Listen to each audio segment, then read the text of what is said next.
അസ്സലാമു അലൈക്കും വറഹ്മത്തുള്ളാഹി തആല വബറകാതുഹു. ഷാമിലിന്റെ പിതാവ് ഒരിക്കലും ഈ കാര്യം അറിയുന്നില്ല. അത് തൻ്റെ ഭാര്യ സുലേഖ തന്നെ ഒഴിവാക്കിയ കാര്യം അതൊരിക്കലും ഷാമിൽ പറഞ്ഞിട്ടുമില്ല. എന്നാൽ നാട്ടുകാർക്കെല്ലാം ശരിക്കും അത്ഭുതം തന്നെയാണ്. എന്നാലും ആ ഒരു സുഖമില്ലാത്ത മനുഷ്യൻ ഇതൊന്നും അറിഞ്ഞിട്ടുണ്ടാവുമോ ഇല്ലയോ എന്നുള്ള കാര്യത്തിൽ അവർക്ക് നല്ല ടെൻഷൻ ഉണ്ടായിരുന്നു. എന്നാൽ ഷാമിലിനോട് എല്ലാവരും ഈ കാര്യം വിളിച്ചു പറഞ്ഞപ്പോൾ ഷാമിൽ വല്ലാതെ അങ്ങ് സങ്കടപ്പെടുകയായിരുന്നു. എളാമയെ പറ്റിയങ്ങ് വെറുത്തുപോയി. അത്രക്കും നീചമായ രീതിയിലുള്ള പ്രവൃത്തിയാണ് എളാമ ചെയ്തത്. തൻ്റെ പിതാവിനെ പോലും എളാമ ഓർത്തതില്ല. എന്നാൽ ഈ സമയം സുലേഖ ഗൾഫിലേക്ക് പോകുവാനുള്ള തയ്യാറെടുപ്പുകളെല്ലാം തുടരുകയാണ്. ഷോപ്പിങ്ങും കാര്യങ്ങളും എല്ലാം കഴിഞ്ഞു. അതിനിടയിൽ മക്കളെ അതാ ജ്യേഷ്ഠത്തിയുടെ അരികിലേക്ക് കൊണ്ടുപോവുകയാണ്. ഇത്താത്ത, ഇനി മുതൽ മക്കൾ ഇവിടെ ആയിരിക്കും നിൽക്കുക കേട്ടോ. പിന്നെ ഞാനും ഒന്ന് പോട്ടെ ഗൾഫിക്ക്. എന്തൊക്കെ തന്നെ എൻ്റെ ഭർത്താവിനെ കൊണ്ട് എനിക്കൊരു ഉപകാരമില്ല. പിന്നെ ഞാൻ എൻ്റെതായ രീതിയിൽ എനിക്ക് കുറച്ച് ജീവിക്കണ്ടേ. ഷാമിൽ പഴയ പോലെ പൈസ ഒന്നും അയച്ചു തരുന്നൊന്നുമില്ല. പിന്നെ ഞാനെന്താ ചെയ്യുക? എനിക്ക് മക്കളെ പോറ്റണ്ടേ. അതുകൊണ്ട് ഏതെല്ലാം റഷ്യ പോയതല്ലേ, അതുകൊണ്ട് ഞാനും പോവാണ്. എന്നാൽ സുലേഖയുടെ ആ ഒരു പ്രവൃത്തി ജ്യേഷ്ഠത്തിക്ക് ഒരിക്കലും ഇഷ്ടപ്പെട്ടില്ല. സുലേഖ, നീ എന്തേ പറയുന്നത്? ഈ പിഞ്ചു മക്കളെ കിട്ടിട്ട് എവിടെ പോവുകയാണ്? എൻ്റെ അടുത്ത് ആക്കി കഴിഞ്ഞാൽ എനിക്ക് അവരെ പഠിപ്പിക്കണ കാര്യങ്ങളും അതൊന്നും എനിക്ക് വല്ലാതെ അറിയില്ല. എൻ്റെ പൊന്നാരത്താത്ത, നിങ്ങൾ അതിനൊന്നും നിൽക്കണ്ട. അതൊക്കെ ടീച്ചർമാർ പഠിപ്പിച്ചു കൊടുക്കൂലേ. പഴയ പോലെ വീട്ടിൽ നിന്ന് ഉമ്മമാർ നോക്കൊന്നും വേണ്ട. പറഞ്ഞയച്ചാൽ തന്നെ മതി, വേറൊന്നും വേണ്ട. എന്നാലും എൻ്റെ സുലേഖ, എന്തപ്പാ എനിക്ക് ഇത്ര വലിയ അർജന്റ്? ഒന്നുമില്ല താത്ത. അതെ, പോണം, കുറച്ച് എന്തെങ്കിലുമൊക്കെ നേടണം. അല്ലാതെ ഒരു ഉപകാരമില്ലാത്ത ഒരാളെ കൂടെ എന്തെങ്കിലും ഞങ്ങനെ ജീവിക്കണ്. എത്ര ആയി, ഇനിയിപ്പോൾ അയാളെ കിട്ടൂല. അവിടെ ഏതോ ഒരു സ്ഥാപനത്തിലാണ്. ഇനിയിപ്പോൾ അതിനെ കാത്തിട്ടൊന്നും കാര്യമില്ല. ശരിക്കും അവളുടെ വാക്കുകൾ കേട്ടപ്പോൾ ജ്യേഷ്ഠത്തിക്ക് സങ്കടമാണ് വന്നത്. എന്നാലും ഷാമിൽ എനിക്ക് ഇഷ്ടം പോലെ ക്യാഷൊക്കെ അയച്ചു തന്നില്ലേ. അതൊക്കെ ആര് പറഞ്ഞ്? അതൊന്നും ഇപ്പോൾ പഴയ പോലെ ഒന്നും കിട്ടണില്ല. എന്തൊക്കെ തന്നെയാലും പോട്ടെ. അല്ല, ഈ എവിടേക്ക് പോണത്? ഞാൻ റസിയാൻ്റെ അറബിൻ്റെ അടുത്തേക്കാണ് പോണത്. എന്തിനാണ് ഈ ഇപ്പം ഞാൻ അങ്ങോട്ട് പോണത്? അല്ല എൻ്റെ പൊന്നാരെത്താത്ത, അറബി റസിയെ കെട്ടുകയെന്നൊക്കെ പറഞ്ഞു കേട്ടല്ലോ. ആ, ഞാനും അവിടുത്തെ ജോലിക്കാരി എങ്കിലും പോയി നിൽക്കട്ടെ. കാരണം റസി ഏതായാലും അവിടുത്തെ രാജകുമാരിയെ പോലെ ഇനി കഴിയും. അതുകൊണ്ട് എനിക്ക് അവിടെ എന്തെങ്കിലും നല്ല ജോലി കിട്ടാതിരിക്കൂലല്ലോ. അതുമല്ല, റസിയാൻ്റെ എളാമ എന്നൊക്കെ പറഞ്ഞാൽ എന്നോട് കൂടുതൽ അവര് ഒരു അടുപ്പും കാര്യങ്ങളൊക്കെ ഉണ്ടാകും. എന്നെ കൂടുതൽ കെയർ ചെയ്യല്ലോ. എന്നാൽ ജ്യേഷ്ഠത്തിക്ക് അതൊട്ടും ഇഷ്ടപ്പെട്ടിട്ടില്ല. ഈ എൻ്റെ ഇഷ്ടം പോലെ എന്താ വെച്ചാൽ കാട്ടിക്കോ, ഞങ്ങളൊന്നും പറഞ്ഞാൽ ഈ കേൾക്കൂലല്ലോ. എന്നാലും മക്കളെ ഈ ഇങ്ങനെ ഇട്ട് പോകുന്നത് ശരിയല്ല. എൻ്റെ പൊന്നാരെത്താത്ത, മക്കളെ കാര്യത്തിൽ നിങ്ങൾ വിഷമിക്കണ്ട. എന്താ, മക്കളൊക്കെ അവരുടെ കാര്യങ്ങളൊക്കെ നോക്കാൻ വലുതായില്ലേ. വലുതായാലും ഇല്ലെങ്കിലും പെൺകുട്ടികളാണ്. അവര് അതിനകത്തൊന്നും ആയിട്ടില്ല. ഓരോ കാര്യങ്ങൾ നമ്മൾ നോക്കന്നെ വേണം. ശരിക്കും അവളുടെ ആ ഒരു വാക്കുകൾക്ക് ജ്യേഷ്ഠത്തിക്ക് ഉത്തരമുണ്ടായിരുന്നില്ല. കാരണം എന്തൊക്കെ പറഞ്ഞാലും അതിനെ ന്യായീകരിച്ചുകൊണ്ട് സംസാരിക്കും. അങ്ങനെ അതാ മക്കളെ അവിടെയാക്കിയിട്ട് അവൾ വീട്ടിലേക്ക് പോകുമ്പോൾ ആ പൊന്നു മക്കൾ ഉമ്മയുടെ കൂടെ പോരാൻ വേണ്ടി ആഗ്രഹിക്കുന്നു. ഉമ്മച്ചി, ഞങ്ങളും വരുന്നുണ്ട് ഗൾഫിലേക്ക്. എന്താ കുട്ടികൾ നിങ്ങളീ പറയുന്നത്? നിങ്ങളൊക്കെ തീറ്റി പോറ്റണ്ടേ? അതിന് വേണ്ടിയിട്ടാണ് ഞാൻ പോകുന്നത്. ഉമ്മച്ചി, ഞങ്ങളെ കൊണ്ടുപോവോ? എന്താ മോളെ, നീ വലിയ മോളല്ലേ. വലിയ മോൾ ഇങ്ങനെ പറഞ്ഞാൽ ചെറിയ മോൾക്ക് സങ്കടാവൂലേ? നീ അവളെ നല്ലോണം നോക്കണം കേട്ടോ, നല്ലോണം പഠിപ്പിക്കണം. അതെ, വലിയ കുട്ടിയെന്ന് പറഞ്ഞാൽ 8 വയസ്സുകാരിയാണ്. 8 വയസ്സുകാരിയോട് ഇങ്ങനെയൊക്കെ പറയുമ്പോൾ എത്രമാത്രം അവരുടെ മനസ്സ് വേദനിച്ചിട്ടുണ്ടാവും. എന്നാൽ അനിയത്തി കുട്ടി കരയുകയായിരുന്നു. ഉമ്മച്ചി, ഞാനും വരുന്നുണ്ട്, ഞങ്ങൾ ഒറ്റയ്ക്കിട്ട് പോവല്ലേ എന്ന് പറഞ്ഞിട്ട്. എന്നാൽ ആ കുഞ്ഞ് കരയുന്നൊന്നും അവൾക്ക് യാതൊരു വിഷയമേ അല്ല. അതെ, പൊന്നു മക്കൾ കരയുന്നു. അതൊക്കെ അവർക്കൊരു തരം വാശിയാണ് എന്നാണ് പറഞ്ഞത്. എന്നാൽ സുലേഖയെ വിളിച്ചുകൊണ്ട് പറയുകയെന്നു. സുലേഖ, ജ്യേഷ്ഠത്തി, സുലേഖ, നീ മക്കളുടെ കണ്ണീര് കാണുന്നില്ലേ? ഈ കുട്ടികളെ ഉമ്മയും ഒപ്പമില്ലാത്ത സ്ഥിതിക്ക് എങ്ങനെ നിൽക്കുക? എന്നെ കൊണ്ട് കഴിയണതിൽ ഞാൻ നോക്കായിട്ടൊന്നല്ല, ഞാൻ നോക്കിക്കൊണ്ട്. എൻ്റെ മക്കളെ പോലെ തന്നെയല്ലേ എൻ്റെ അനിയത്തിൻ്റെ മക്കളും. പക്ഷേ നീ ചെയ്യുന്നത് ആവശ്യമില്ലാത്ത പണിക്കാണ് നീ പോകുന്നത്. നീ ചെയ്യുന്നത് ഒരിക്കലും ശരിയല്ല ജ്യേഷ്ഠത്തിയുടെ ആ ഒരു വാക്ക്. ഇത്താത്ത, ഞാൻ നന്നാണ്, നിങ്ങൾക്ക് പറ്റൂല, അതാണ് നിങ്ങളെ സ്വഭാവം. എന്നാൽ ഈ സമയം ജ്യേഷ്ഠത്തി ആ കാര്യം അറിഞ്ഞിട്ടില്ലായിരുന്നു. അവളുടെ ഭർത്താവിനെ ഒഴിവാക്കിയ കാര്യമൊന്നും. പക്ഷെ ആരൊക്കെയോ അത് പറഞ്ഞ് കേട്ട ആ നിമിഷം ഞെട്ടിപ്പോകുകയായിരുന്നു അവൾ. അതെ, എന്താണ് ഈ സുലേഖക്ക് ഭ്രാന്തുണ്ടോ? ഓൾക്ക് എന്തിന്റെ കേടാ? എൻ്റെ റബ്ബേ, ഈ കുട്ടികളെ പിതാവല്ലേ, ഒന്നുമില്ലെങ്കിൽ അങ്ങനെ ചെയ്യാൻ പാടുണ്ടോ?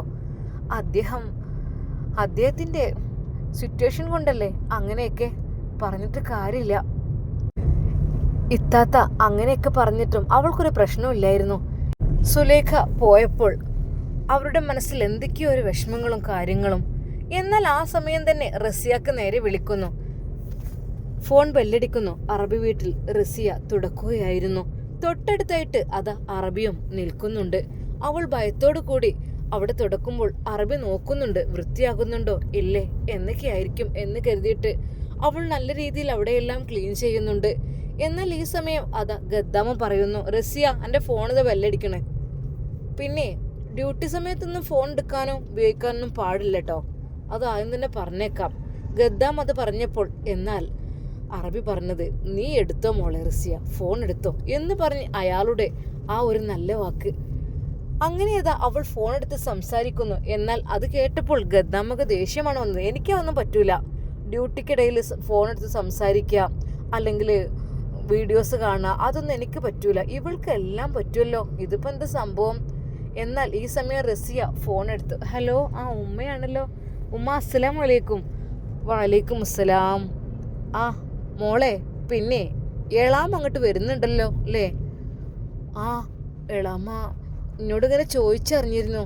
അപ്പം എന്നോട് ചോദിച്ചു നോക്കാൻ പറഞ്ഞു, ഇവിടെ ഒഴിവുണ്ടോ എന്നൊക്കെ ചോദിച്ചു നോക്കാൻ.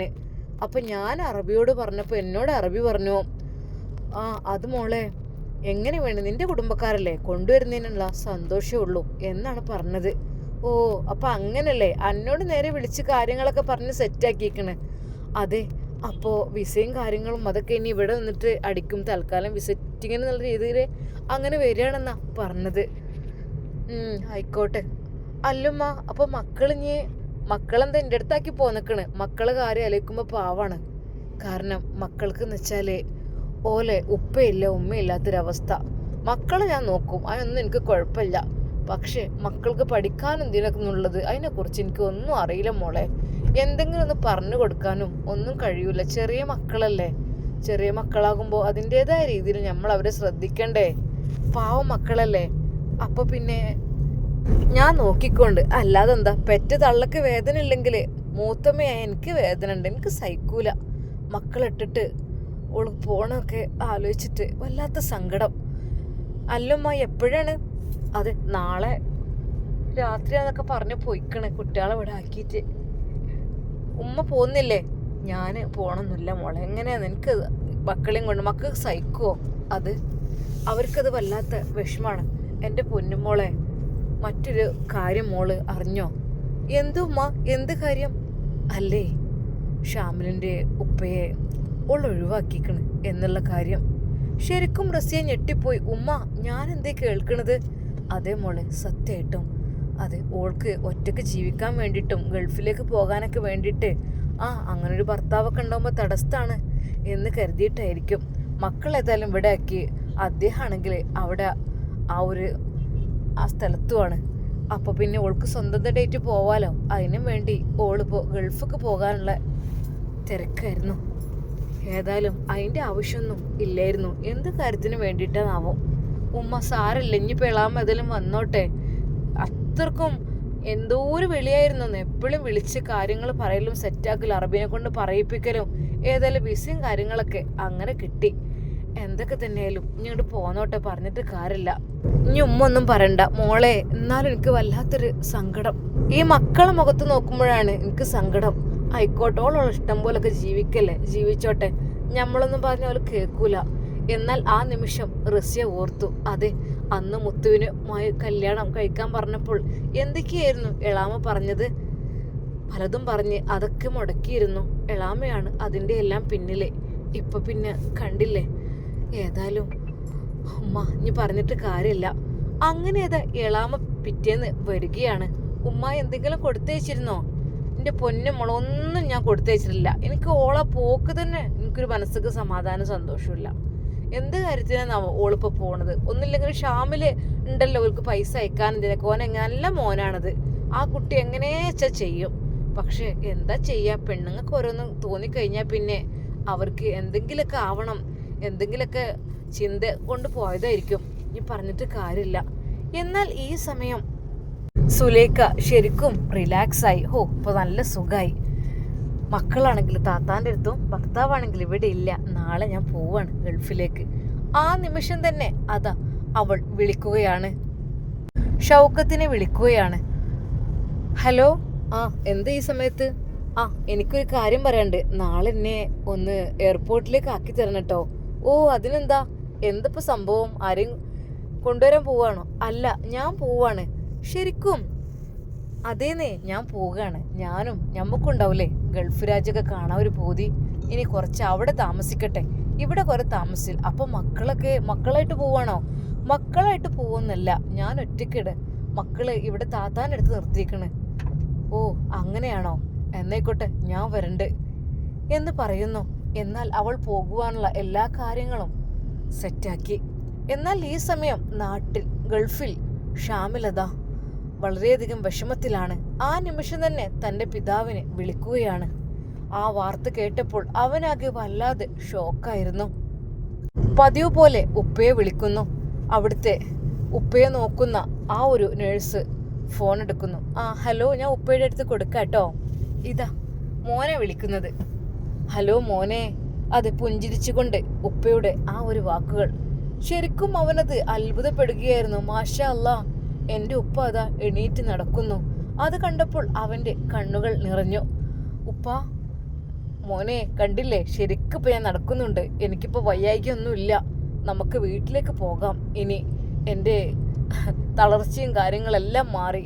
പൊന്നു മോനെ, ഇവിടുത്തെ ആൾക്കാർ നല്ല ആൾക്കാരാണ് കേട്ടോ.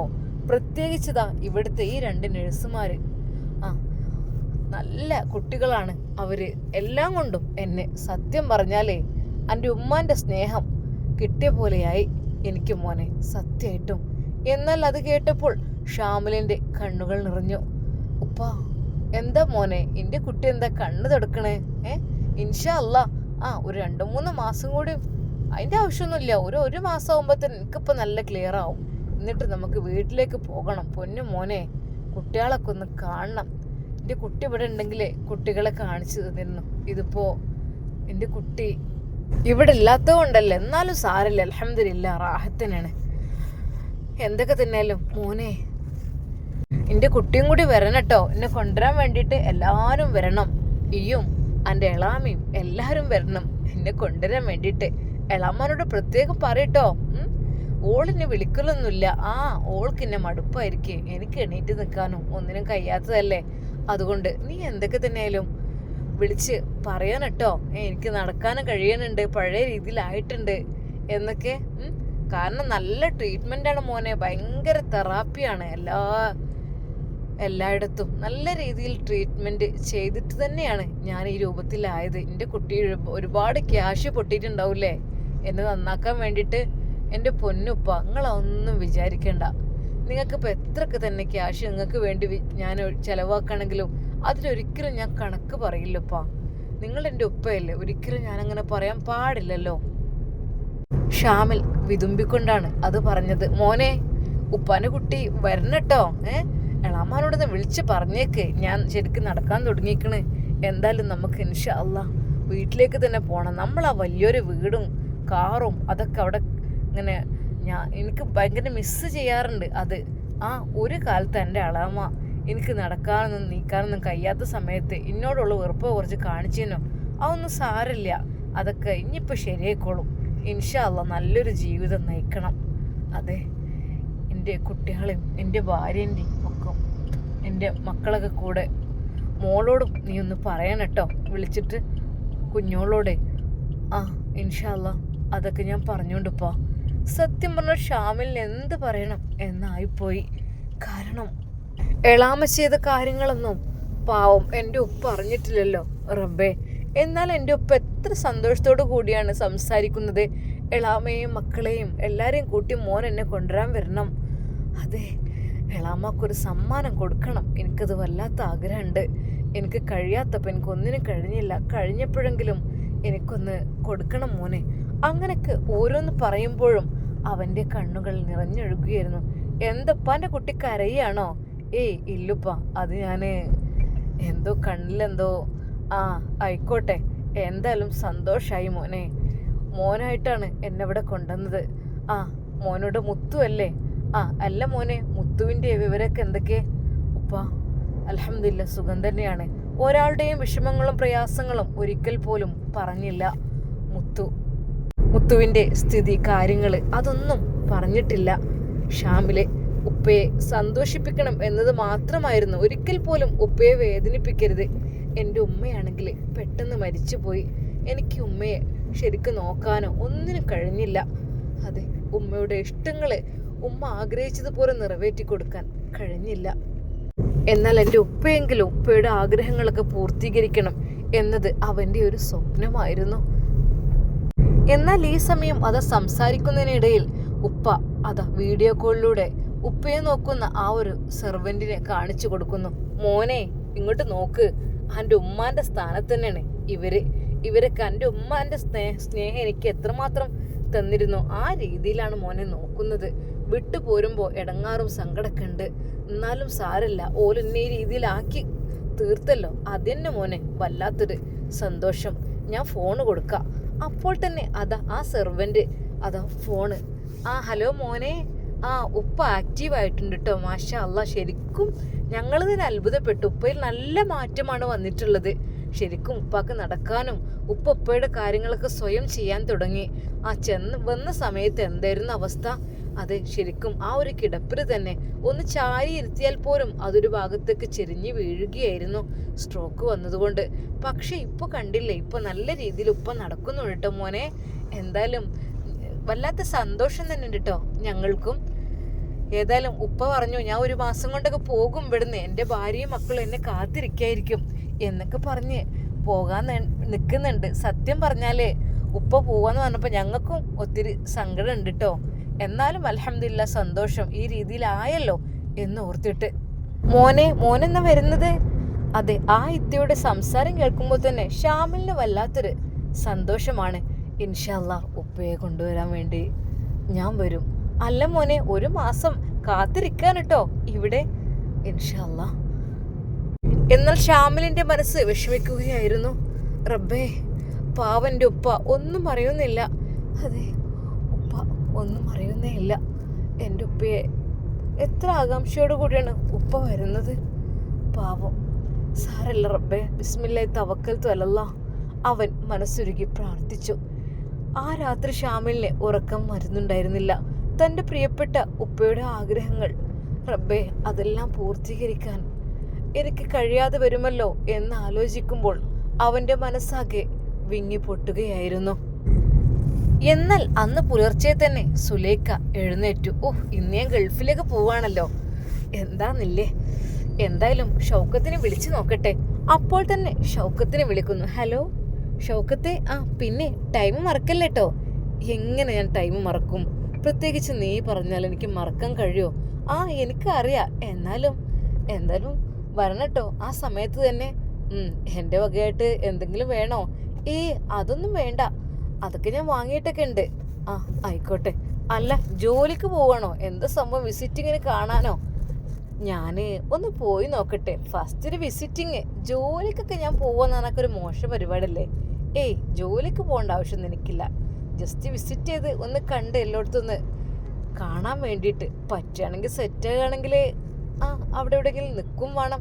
നമുക്കുണ്ടാവൂലേ ഗൾഫത്തെ സുഖമൊക്കെ അനുഭവിക്കാൻ ഒരാഗ്രഹം. എന്താ ഞാനും വരണോ? ഷൗക്കത്തിൻ്റെ ആ ചോദ്യത്തിന് മുമ്പിൽ അവൾ പറഞ്ഞു, തൽക്കാലം വേണ്ട, വേണമെങ്കിൽ വിളിക്കാം, ഇപ്പം വേണ്ട. ഇപ്പം ഞാൻ സിംഗിളായിട്ടാണ് പോകുന്നത്. അതെ, എനിക്ക് മക്കളുമില്ല, എനിക്ക് ഭർത്താവുമില്ല എന്നുള്ള രീതിയിലാണ് ഞാൻ പോകുന്നത്. ഓക്കെ. എന്തിനാണ് പോകുന്നത്? വല്ല അറബികളെയും പറ്റിക്കാനാണോ? അങ്ങനെയൊന്നല്ല. നോക്കട്ടെ. അതെന്താ അങ്ങനെ? അറബികളെ ഒപ്പം കൂടിക്കഴിഞ്ഞാലേ നമുക്ക് നമ്മുടെ ഇഷ്ടം പോലൊക്കെ ജീവിക്കാലോ. അതുപോലെയൊക്കെയുള്ള അതിനുള്ള ക്യാഷും കാര്യങ്ങളൊക്കെ അവരിഷ്ടം പോലെ തരുമല്ലോ. നോക്കട്ടെ, എന്തായാലും വിവരം അറിയിക്കാം. ശരിക്കും അതാ സുലൈഖ നല്ല പ്രതീക്ഷയിലാണ്. അവരുടെ മനസ്സിൽ എന്തൊക്കെയോ കടന്നു വരുന്നു. എന്നാൽ കുറച്ചു സമയം കഴിഞ്ഞപ്പോൾ അതാ ഷൗക്കത്ത് അങ്ങോട്ട് വന്നു. പെട്ടിയൊക്കെ റെഡിയാക്കിയല്ലോ, ഒന്നുകൂടി സെറ്റാക്കി തരണം. അത് മതി, ഇങ്ങനെയൊക്കെ മതി, കുറച്ച് സിമ്പിളാകുന്നതന്നല്ലേ ഏറ്റവും നല്ലത്. ശരിക്കും അവളുടെ ആ വാക്ക് കേട്ടപ്പോൾ ഷൗക്കത്ത് വിചാരിച്ചു, ഇത് വല്ലാത്തൊരു പിന്നെ ഷൗക്കത്ത് പോകുന്നതിന് മുമ്പ്, എയർപോർട്ടിലേക്ക് എത്തുന്നതിന് മുമ്പ് നല്ലൊരു അടിപൊളി ബ്യൂട്ടി പാർലർ കാണുമ്പോൾ നിർത്തണേ. എന്തിനായിരിക്കും? എനിക്കൊന്ന് മിനുങ്ങണം. അറബിയുടെ മുമ്പിലേക്കൊക്കെ പോകുമ്പോഴേ ഈ ഒരു രൂപത്തിലൊന്നും പോയാലേ ചിലപ്പോൾ അറബിക്കൊന്നും ഇഷ്ടപ്പെടില്ല. എന്താ, ജോലിക്ക് തന്നെയല്ലേ പോകുന്നത്? എന്തൊക്കെ തന്നെയാലും പിന്നെ എൻ്റെ പൊന്നു സുലു, അത് നീ അണിഞ്ഞൊരുങ്ങേണ്ട ആവശ്യമൊന്നുമില്ലല്ലോ, അല്ലെങ്കിൽ തന്നെ സുന്ദരിയല്ലേ. ഷൗക്കത്ത് എന്നെ വല്ലാതെ അങ്ങ് സുഖിപ്പിക്കല്ലേട്ടോ. എന്താ, എനിക്ക് ഒരു ഹെവി മേക്കപ്പ് തന്നെ വേണം, അതിട്ടിട്ട് വേണം പോകുവാന്.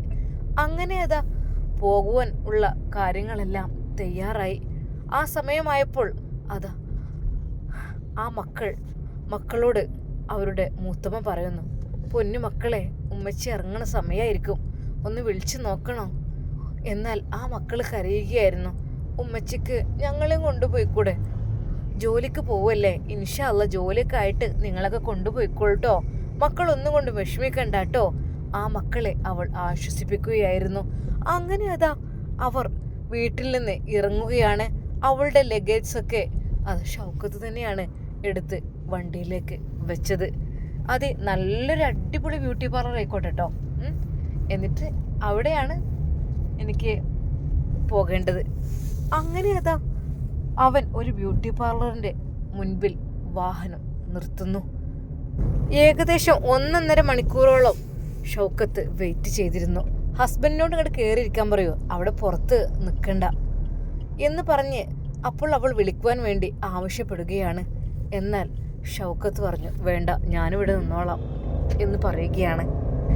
എന്നാൽ ഈ സമയം ഫേഷ്യലും ബ്ലീച്ചും എല്ലാം ചെയ്ത് അവളിങ്ങനെ കിടക്കുകയാണ്.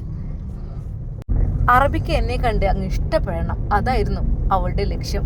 അതിനു വേണ്ടിയിട്ട് തന്നെ നല്ല വിലപിടിപ്പുള്ള മേക്കപ്പാണ് അവൾ ചെയ്യുവാൻ വേണ്ടി ആവശ്യപ്പെട്ടത്. താൻ ഗൾഫിലേക്ക് പോവുകയാണെന്നും അറബിയുടെ അടുത്തേക്കാണ് പോകുന്നതെന്നും പറഞ്ഞു. അറബി എനിക്ക് പരിചയമുള്ള ആളാണെന്നും എൻ്റെ ഫ്രണ്ടാണ് എന്നൊക്കെ അവരോട് പരിചയപ്പെടുത്തി കൊടുക്കുന്നു. അതുകൊണ്ട് തന്നെ അവർ നല്ല രീതിയിൽ അവളെ മേക്കപ്പ് ചെയ്ത് സുന്ദരിയാക്കുകയും ചെയ്തു. അതിനുള്ള ക്യാഷെല്ലാം അവൾ കൊടുത്തു. അവർ അഭിപ്രായപ്പെട്ടു, നല്ല ക്യാഷ്ലിയാണ്, അത് നമ്മൾ കസ്റ്റമർ കിട്ടുമ്പോൾ ഇങ്ങനെ തന്നെ കിട്ടണം. ചിലത് വന്നിട്ട് പറയും, എത്രയാണ് ക്യാഷ്, 500 ഉണ്ടോ, 750 ഉണ്ടോ, 1000 ഉണ്ടോ എന്നൊക്കെ ചോദിച്ച്. ഇവരാണെങ്കിൽ ഒറ്റ അടിക്ക് നമുക്ക് 10ഉം 12ഉം ഒക്കെ തരുന്നുണ്ട്. എന്തൊക്കെ തന്നെയാലും ആള് നല്ല സുന്ദരി ആയിട്ടുണ്ട്. ചെയ്തപ്പോൾ ഓൾറെഡി സുന്ദരിക്ക് തന്നെയാണ്, പക്ഷെ ഇപ്പോൾ ഒന്നും കൂടി സെറ്റായിട്ടുണ്ട്. ശരിക്കും ഒരു അറബിച്ച് ലുക്കിൽ ആക്കുവാനാണ് ആവശ്യപ്പെട്ടത്. അത് നമ്മളങ്ങ് ആക്കി കൊടുക്കുകയും ചെയ്തിട്ടുണ്ട്. എന്നാൽ ബ്യൂട്ടി പാർലറിൽ നിന്ന് ഇറങ്ങി വന്ന സുലേഖയെ കണ്ടിട്ട് അവൻക്ക് മനസ്സിലായില്ല. അവൻ വീണ്ടും പിന്നിലേക്കാണ് നോക്കുന്നത്. എന്നാൽ ഹായ് എന്ന് പറഞ്ഞുകൊണ്ട് കാറിൻ്റെ അടുത്തേക്ക് വന്നു. ശരിക്കും അവൻ ഞെട്ടിപ്പോയി. സുലു, ഇത് നീ തന്നെയാണോ? ശരിക്കും നീ ആളങ്ങ് മാറിപ്പോയിട്ടുണ്ടല്ലോ. ശരിക്കും നല്ല അറബിക് ലുക്കില്, ശരിക്കും നല്ല അറബിക് ഡിസൈനില് മൊത്തത്തിൽ ആളങ്ങ് മാറിയല്ലോ. ക്യാഷ് ഇറക്കിയാലേ നമുക്ക് എന്തോ ആവാലോ. ക്യാഷൊക്കെ നിന്റെ കയ്യിൽ ഇത്ര ഉണ്ടായിട്ടും പിന്നെ നീ എന്തിനാ പോകുന്നത്? അതൊക്കെയുണ്ട്. അത് അറബിക് ലുക്കിൽ ഇറങ്ങി വന്ന് അവൾ നേരെ കാറിലേക്കിരുന്നു. അങ്ങനെ അതാ അവർ എയർപോർട്ട് ലക്ഷ്യമാക്കിക്കൊണ്ട് പോവുകയാണ്. സുലു, എന്തെങ്കിലും കുടിക്കാൻ വേണോ? നോ. കുടിക്കാനോ? ഞാനിപ്പോൾ കുടിച്ചു കഴിഞ്ഞാൽ എൻ്റെ മേക്കപ്പൊക്കെ നഷ്ടപ്പെടില്ലേ? ഒരിക്കലും ഇല്ല, എനിക്ക് നേരിട്ട് അറബി ഒന്ന് കാണുന്നേ വേണം ഫസ്റ്റ്, അതാണ് വേണ്ടത്. അങ്ങനെ അതാ അവർ എയർപോർട്ടിലേക്ക് പോവുകയാണ്. എന്നാൽ ഈ സമയം അതാ അറബിയമ്മ വിളിക്കുന്നുണ്ട് വീണ്ടും ഷാമിലിനെ. മോനെ ഷാമിൽ, പിന്നെ എന്താ വരുമെന്ന് പറഞ്ഞിട്ട് വരൂലേ? 2 പേരെയും ഇഫ്താറിന് കൂട്ടിക്കൊണ്ടുവരണം കേട്ടോ. പിന്നെ നിന്റെ മേഡത്തിനെയും കൊണ്ടുവരണം. മേഡത്തിൻ്റെ കാര്യത്തിൽ എനിക്ക് അത്ര അങ്ങ് ഉറപ്പ് പറയാനേ. അറബിക്ക് ചിലപ്പോൾ ഓരോ സ്വഭാവം അത് ചിലപ്പം വിടില്ല, അങ്ങനെയൊക്കെയാണ്. അതുകൊണ്ട് എന്തായാലും വേണ്ട, ഞാൻ പറഞ്ഞ പോലെ അവർ രണ്ടുപേരും മുത്തൂനെയും റസിയെയും കൊണ്ടുവരണം കേട്ടോ. എന്തായാലും മറക്കരുത്. ഇൻഷാ അല്ലാ തീർച്ചയായും ഞാൻ കൊണ്ടുവരാം. എളാമ ഗൾഫിലേക്ക് വരുന്നുള്ള കാര്യം അത് റസിയക്ക് ഷാമിലിനോട് എങ്ങനെയെങ്കിലും പറയണമെന്നുണ്ടായിരുന്നു. പക്ഷെ പറഞ്ഞിട്ടില്ല. ഇനി അഥവാ പറഞ്ഞാൽ തന്നെ എന്തായിരിക്കും സ്ഥിതി എന്നൊന്നും അറിയില്ലല്ലോ. അതുകൊണ്ട് തൽക്കാലം ഇനി വന്നിട്ട് പറയാമെന്ന് വിചാരിക്കുകയാണ്. എന്നാൽ ഈ സമയം എയർപോർട്ടിലെത്തി സുലൈഖ ഷൗക്കത്തിനോട് പറഞ്ഞു, ഷൗക്കത്ത് എന്നാ ശരി, പിന്നെ കാണാം. ഓക്കെ ഞാൻ വിളിക്കാട്ടോ. Okay thanks. പിന്നെ ക്യാഷ് ഞാൻ ഗൂഗിൾ പേ ചെയ്യാം. എന്താ സുലു, നീ എന്നോട് ഇങ്ങനെ കണക്ക് പറയാണോ? അങ്ങനെയാണെങ്കിൽ എത്ര കണക്ക് തീർക്കാണ്ട് നമ്മൾ തമ്മിൽ? അല്ല അങ്ങനെയല്ല, എന്നാലും അങ്ങനെ. അതാ അവൾ ശരിക്കും അറബിക് ലുക്കിലാണ് ആ ഒരു എയർപോർട്ടിൽ ഇറങ്ങിയത്. ശരിക്കും അവളെ കണ്ട് ആളുകളെല്ലാം നോക്കുകയാണ്, ഇത് അറബിച്ചിയാണോ എന്നുള്ള രീതിയിലൊക്കെ പലരും അവളെ തന്നെ നോക്കുന്നു. അവളാണെങ്കിൽ കുടുങ്ങിക്കൊണ്ട് അങ്ങനെ അങ്ങ് നടക്കുകയാണ്. അവൾ പാസ്പോർട്ട് കാര്യങ്ങൾ എല്ലാം കസ്റ്റംസ് ഇതൊക്കെ കാണിച്ചു കൊടുത്ത് അതിനകത്തേക്ക് പ്രവേശിക്കുകയാണ്. അതുവരെ അതാ ഷൗക്കത്ത് നോക്കി നിൽക്കുന്നു.